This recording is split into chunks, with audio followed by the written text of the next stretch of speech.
Hi everybody, I hope you are doing well. Today we will talk about how to fix or how to solve the problem of mute notifications on the application of Dropbox. We click on settings, as you see here. In this page, you click on apps, default apps, app settings.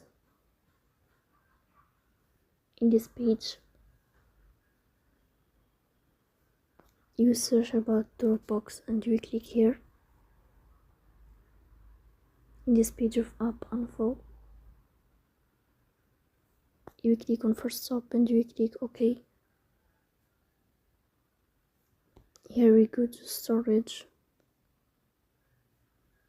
Then we click on clear cache. Here we go to Play Store and then we'll update your app. So please don't forget to support